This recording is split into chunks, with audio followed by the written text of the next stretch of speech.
ป้าทุกคนเบิ่งไฟไหม้คุณลามไปพุ่นมื้อสวยนี่อันมีแต่ควันแหละเด้วันนี้เนี่ยแดงจึงครึ่งนี่ละลามพุ่นอันนั้นยุดจอมพูเลยได้นะสูงๆเหมือนจอมพูเลยได้นะใจไว้ขอบใจไว้ขอบใจเด้อแม่ขอบใจแม่ไอ้ไทเกอร์ไว้ขอบใจเด้อยังมักบ่ยังมักบ่มักโอ้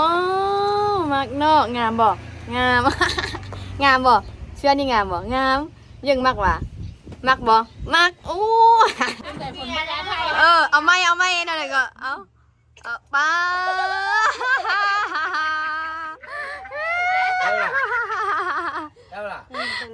เดาเอาไหมไทยหูบถ้าวันนี้นะไทยหูบพร้อม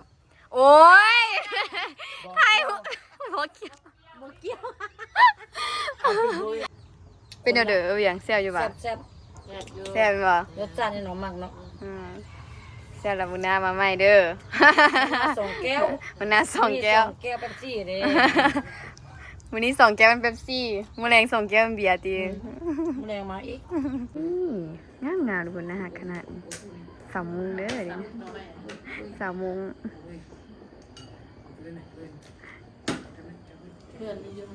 เห็นป่ะอยู่ใกล้ๆนี่สมโพเนาะเป็นสบายดีทุกคนเด้อยินดีต้อนรับเข้าสู่ช่องติ๊กสาวลาวลองซ่านตอนนี้ติ๊กกำลังจะออกไปซื้อเครื่องอยู่ตลาดเพราะว่าเครื่องอยู่กับเบิร์ดแม้มาต่อแถวซื้อน้ำมันเพราะว่าน้ำมันตัวนี้แบบจำขีดแดงแหงบ่มีน้ำมันละฮะนะแล้วมันได้มาต่อแถวมีพอดีมีปั๊มนึงก็คือปั๊มอยู่บ้านน้ำพุนี่ก็ต้องเปิดเนาะก็คือปั๊มดีกลายเป็นเบิร์ดเลยได้อยู่โรงพยาบาลน่ะบ่มีน้ำมัน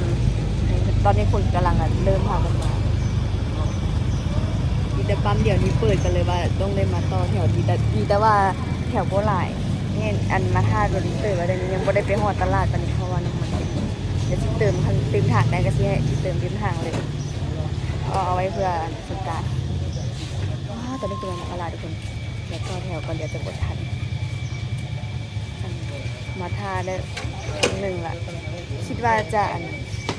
ะไหวนะเมื่อกี้นี่เบิร์ดปูมีคุณนะแล้วเจ้ากำลังถัดเขาเปิดแต่พูดนึงหลังก็ต้องให้โตแถวแล้วคุณก็เริ่มมาล่าไหลก็เลยว่าได้แถวยาวเลย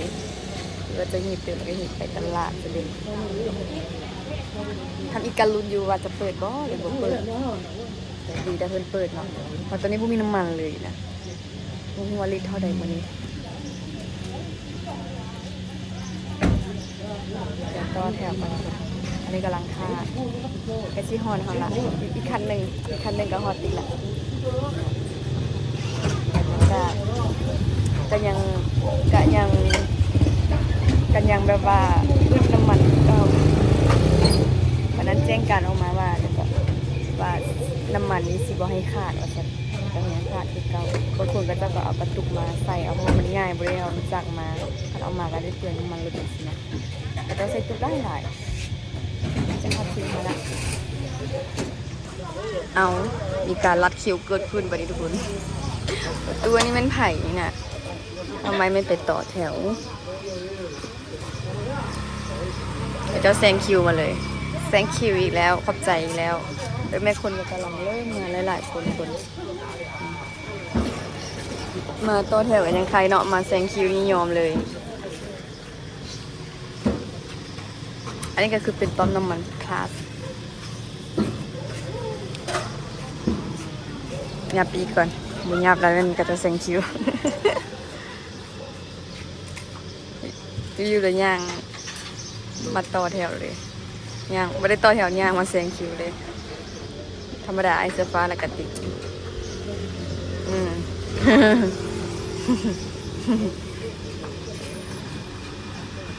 คนก็กำลังเริ่มมาแล้วดิเพราะว่าผู้นี้ไปซื้อแล้วก็สิว่าอู้ปั๊มนี้เปิดเด้อปั๊มนี้เปิดแล้วก็พากันมาใช่ไหมเนาะรถใหญ่บ่หลายครับเพราะหลายเท่าอันปั๊มมันตอนนั้นที่ไปใส่เนาะไทยเป็นอย่างนั้นอันนี้ก็ลืมแล้วดิทำมาซาวซื้อนี่พันมาสวยไม่นี่บางทีก็น้ำมันมืดหรือว่าคิวยาวจ้าเอโอ้ปลาลมเบิ่งวันนี้ได้หยิงนุ่งเสื้อฮาวายเด้อแม่ยิง สบายดีดูสบายดีสบายดีนะไหมสบายดีจ้า วันนี้ก็จะกินเลี้ยงยุงเงียนสนใสเนาะอันนี้แม่นแม่คูณซื้อมาฝากเนาะเพิ่นแม่คูณเพิ่นซื้อมาให้น้องสมฤทธิ์2 ชุดอีเมลมาแต่ตอนนั้นที่บ่อยู่ตอนที่ไปตลาดยังไปต่อแถวซื้อน้ำมันอยู่ก็เลยบ่ได้อยู่มานี่นี่นะขอบใจไว้ขอบใจไว้ขอบใจเด้อแม่ขอบใจแม่ไอ้ไทเกอร์ไว้ขอบใจเด้อยังมักบ่มักบ่มักอ๋อมักเนาะงามบ่งาม งามบ่เชื่อนี่งามบ่งามยังมักว่ะมักบ่มักโอ้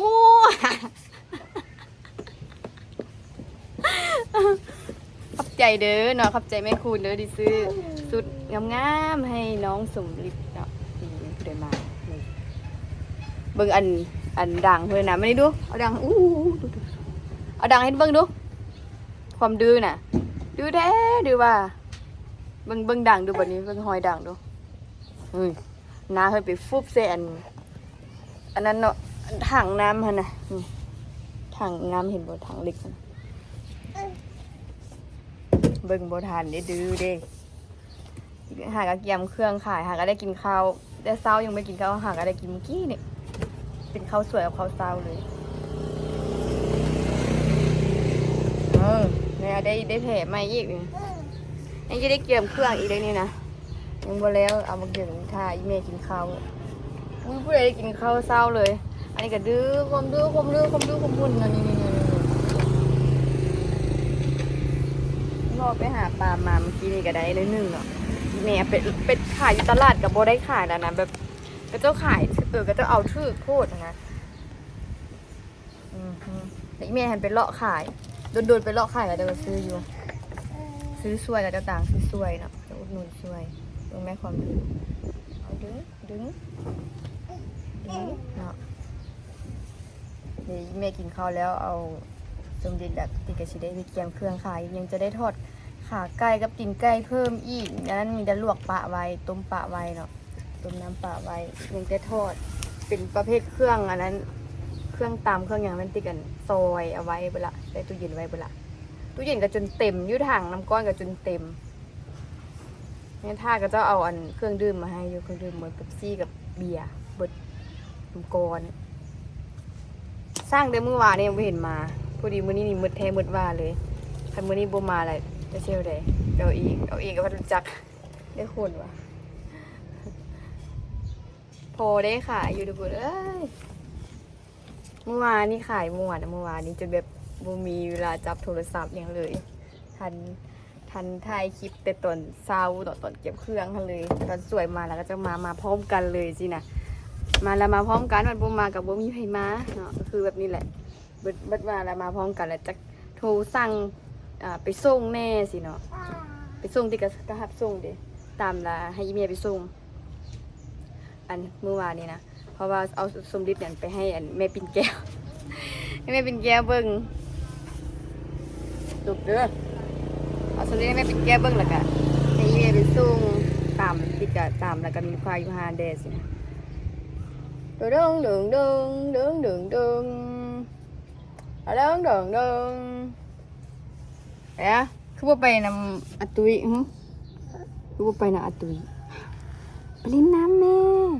ไปเล่นน้ำบุยน้ำอาตุยแม่ใส่เต็มสุดแต่ไม่ได้ไปน่ะไอ้ไทเกอร์กับแม่นไปหุ้นหรอวะไทเกอร์ก็ได้นี่ก็จะกินเลี้ยงเด้อ๋อทุกคนแบบมาแล้วมาพร้อมกันเลยบอผู้ดีอู้กับเจ้ามาผู้ดีมู่โทรสร้างเนาะแล้วผู้ดีอู้ก็มาแล้วก็ผู้ดีกับเจ้าโทรแบบแซดแบบว่าสร้างไปส่งค่ะนะพร้อมกัน3 คนเลยเป็น5-6 คกเปลี่ยนเลยดอกวิสลัดกับตำทะเลอันนี้เป็นคกสุดท้ายแล้วหากก็มีเวลาได้จับโทรศัพท์มาอัดคลิปโอ้ยจากแมนแบบมาห้องกันตอนบ่มาหันกะนั่งละเด้อลืมอันนี้คือเงินไข่ต่ำเนาะลืมไว้เดี๋ยวเขาก็จะเอาต่ำนี้ไปส่งกับเจ้าละจ้าส่งลูกค้าแล้วเนาะต่ำเองแบบยี่กับเครื่องมืดได้ไปตลาดเองไปตลาดอีกเท่านึงเนาะ ออกตลาดเองเกียมเองเฮ็ดเองตำเองส่งเองเฮ็ดอีหยังเอง อาจจะซาแน่ก็โอ้ไปอย่างนั้นลูกค้าเราว่าท่าได้แต่ก็ที่กระแจ้งก็จะไปเรียกว่าซาเนี่ยเด้อเนาะเพราะมันมีหลายครกแล้วก็ว่าโอเคท่าได้อย่างเงี้ยก็เลยว่าอันนี้เป็นครกสุดท้ายแล้วเดี๋ยวไปส่งให้กับเจ้าก่อนเดี๋ยวเขาท่าดูทุกคนทั้งอยากถ่ายคลิปทั้งอยากขายเครื่อง พอมีเวลาก็เลยมาถ่ายนิดนึงเนาะง่ายเวลามาถ่ายนึงก็ไม่มีเวลาดอก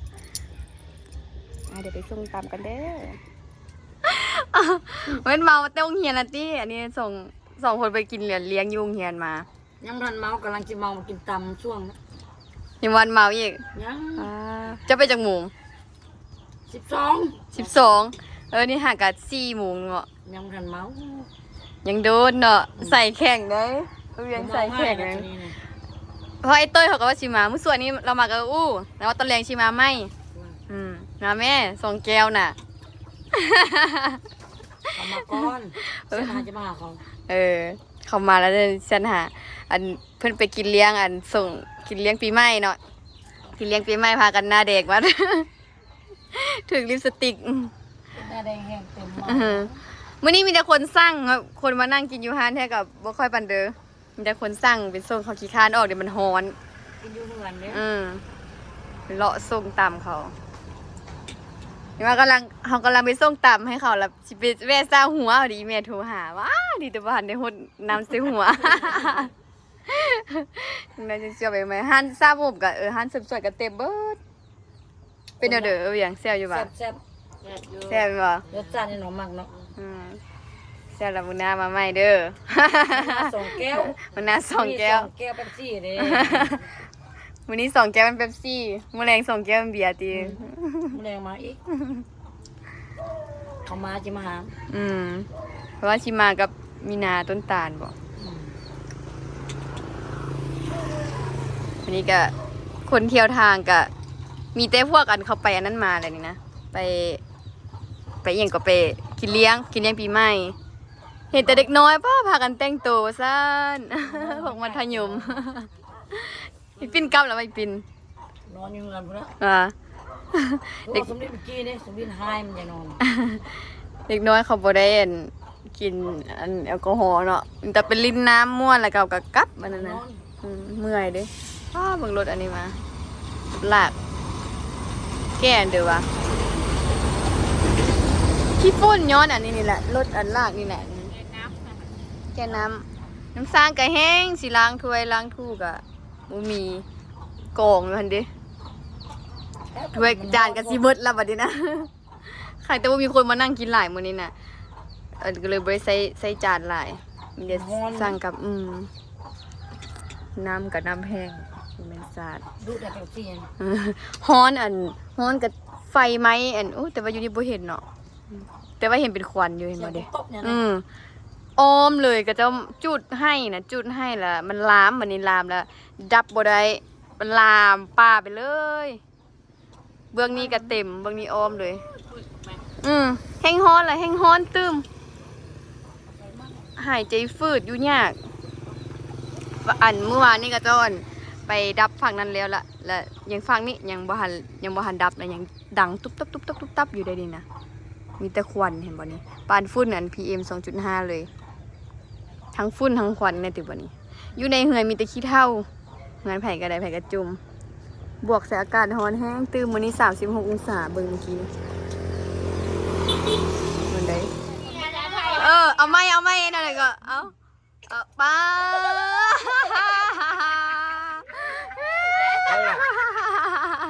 ่ะ เดาเอาไหมไทยหูบถ้าวันนี้นะไทยหูบพร้อมโอ้ยไทยหูบเกี่ยวอันนี้เป็นอัน2ผัวเมียเนาะต้นเป็นครูสอนยุ่งเฮียแล้วพ่อโดแม่อุดหนุนแม่กินตำแต่ว่าอันที่หอมแก้มเมียแล้วมันเนี่ยลูกก็ได้เบิ่งลูกคนก็ได้ แม่น้ำปิ่นแก้วกำลังชีกลับแล้วพอดีกินตามอิ่มเลย เสร็จเลย โอ้ตั้งแต่มื้อนี้ไปหันใส่ฝุ่นให้คุณนะมีคนมา มาส่วนหมู่ส่วนคู่มาเลยแม่ เขาเห็นเฮาหวานพูดแล้วเขาสิมาได้ ว หวานพูดแล้วเขายังมาหวานนำแล้วเมาละฮักเมียติบอกกะเยังเมาละฮักเมียติ ตั้งหัก บ่เมาก็ฮักวะ เอาจะเอาเมียมาเขาเลิกทุกอย่างเลยนะ ว่าเลิกอีหยังเลิกจะสู้ โจรหนึ่ง ป้าเอาเคยรักอีหยังเคยรักหยัง เอาฮักก็ฮักความ เป็นโจรอันโจรปุ้นใจวะป้า เด้งตอนใครว่าเมีย เด้มาปุ้นใจจันดีเลยยอมเลยบ่ เอาเมียมาแล้วค่อยฟังเมีย โย สองค่อยบ่ค่อยกินเหล้ากินเบียร์แล้วแต่ค่อยกินเหล้ากินเบียร์แล้วแต่ค่อยเอาเมียมาแล้วค่อยเลิก เลิกกับเมีย บอกเมียค่อยบ่มักเบียร์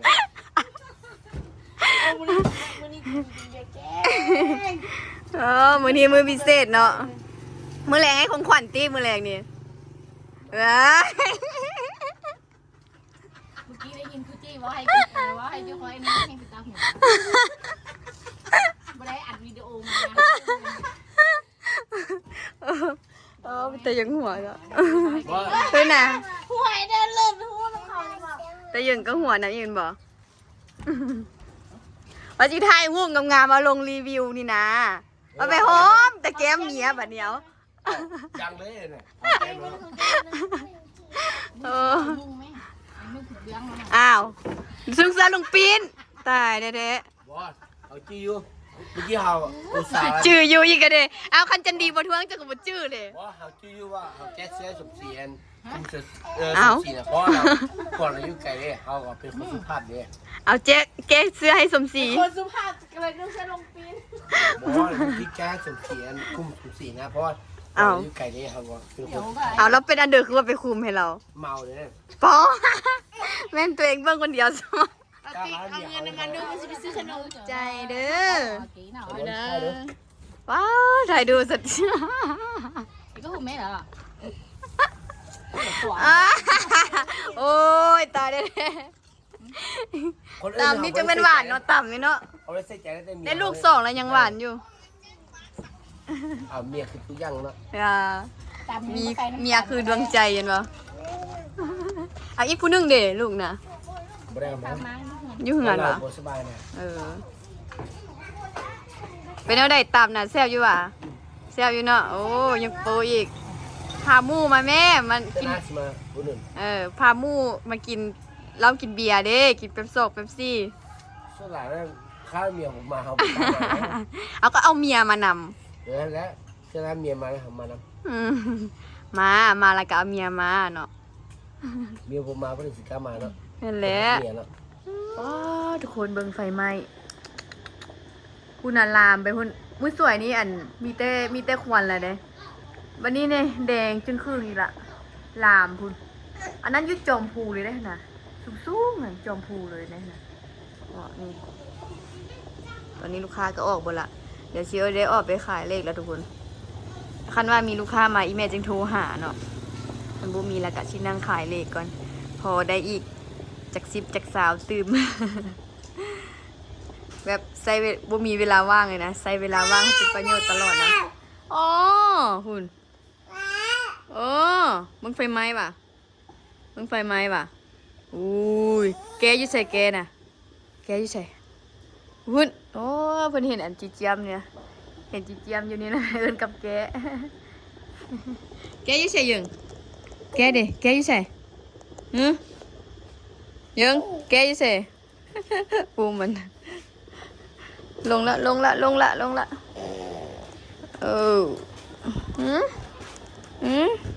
มันดื้อเดี๋ยวนี้นะนี่เอาตุกตุก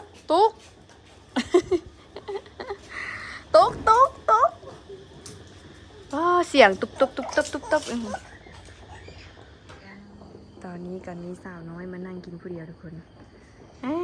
อุ้ยสาวน้อยงามบ่มีหมู่มากินเพิ่นอยากกินแต่ว่ามานั่งกินผู้เดียวเพิ่นว่าเด้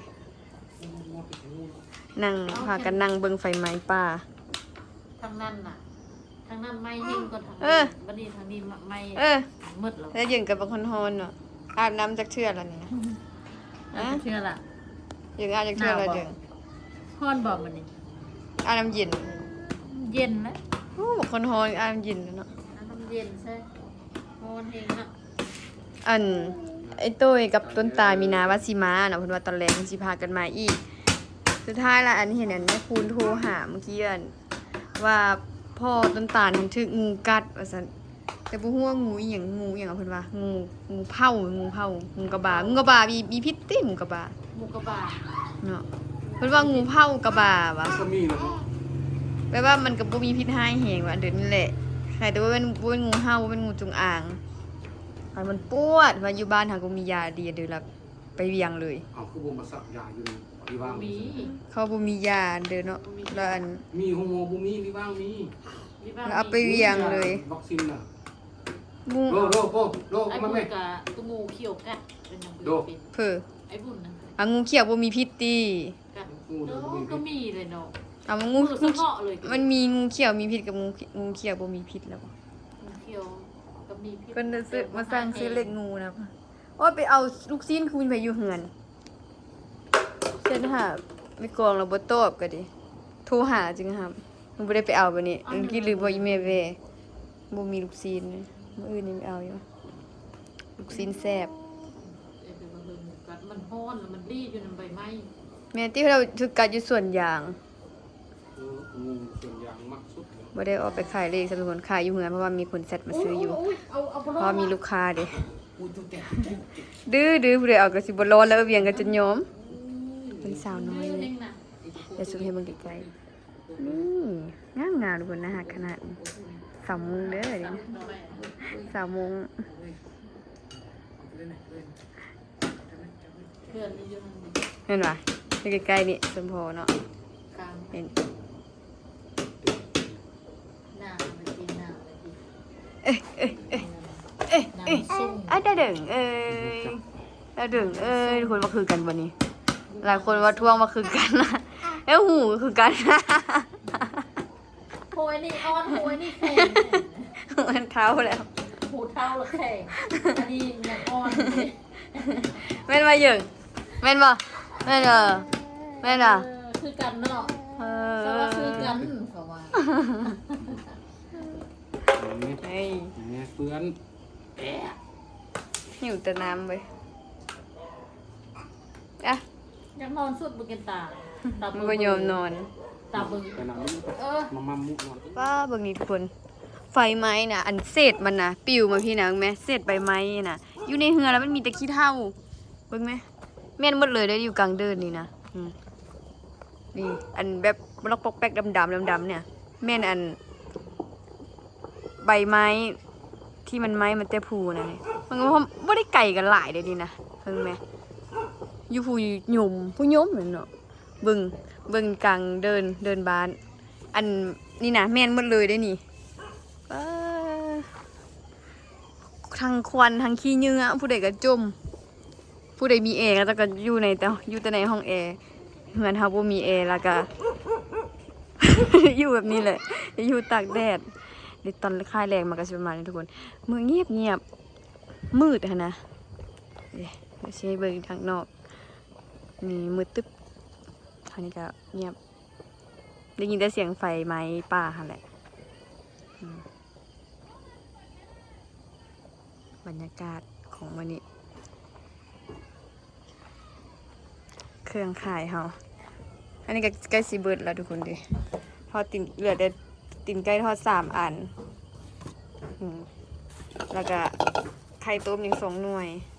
แต่ว่าไข่ต้มเนี่ยกินแด่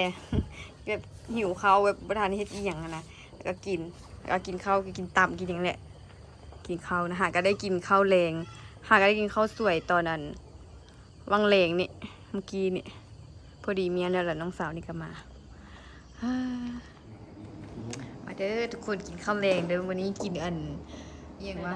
ไก่ซีนดำพอดีผู้สาวน้องเขาเอาหัวกินยกข้าวเหนียวในแซ่บเนาะเขาว่าเป็นยาวะไก่ซีนดำมันหลาย มันซ่อนเดียว 3 การ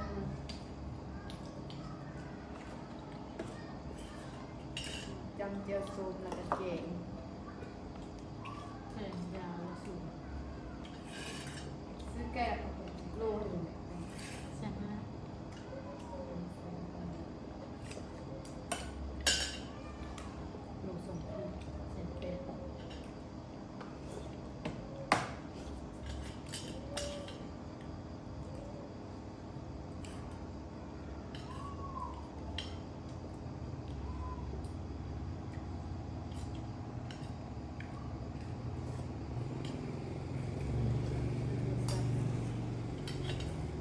ลีตอนบ่อยากได้คือเห็นเขาอารมณ์ดีบัดตอนอยากได้แล้วบ่เห็น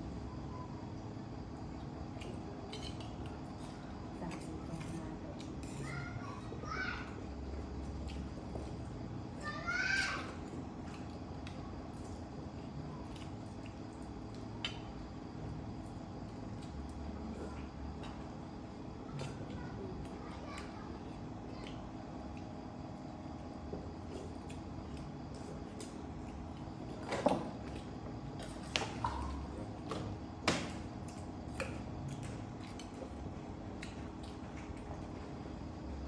ถึง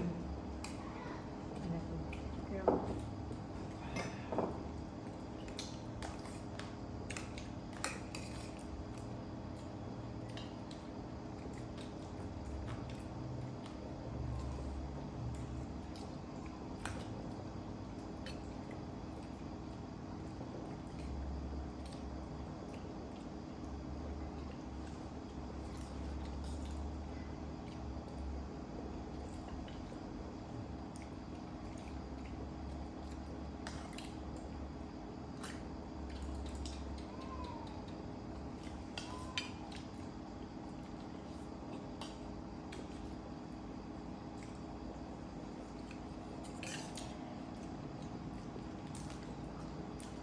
ช่วยคุณเอาอยู่ไม่ นั่นเราโอ้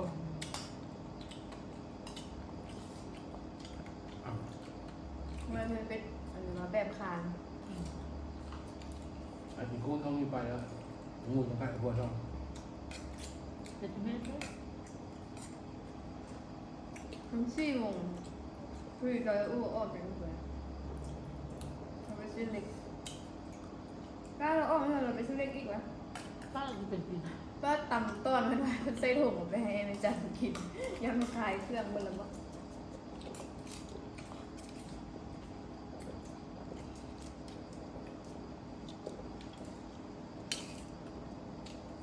มันเป็นดาวเป็นส้มเด้อข้าวส้มเป็นได้แล้วก็ดังไฟเลยตามตัวทิพย์ ไม่ดุไม่มัน พอเข้าเพชรแล้วกระตุ้นเต้นได้อยู่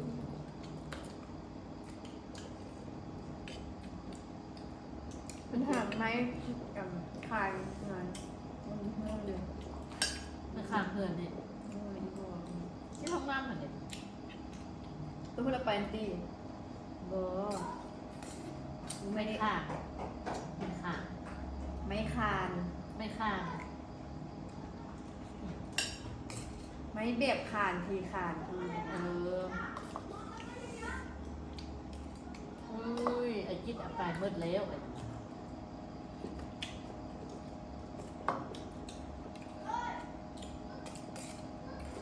จิตอาการจะสาวไป36 กัน 36แผ่นนี่มันทันจะแผ่นยังบุ4-5 แผ่นนี่นะอยู่บุมีอันนั้นปั้นลมมัน ปัง ปั้นลมมันบางเราจะมาเล่นแบบเสาอ่างน้ำ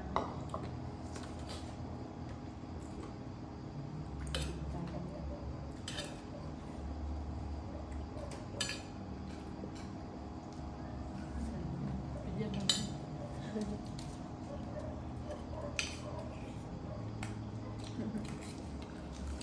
ยังกับเจ้ากับเครื่องไปก่อนเลยทุกคนสำหรับคลิปวิดีโอนี้ฝากทุกคนกดติดตามกดไลค์ส่งติ๊กสาวลาลองซานเด้อบ๊ายบาย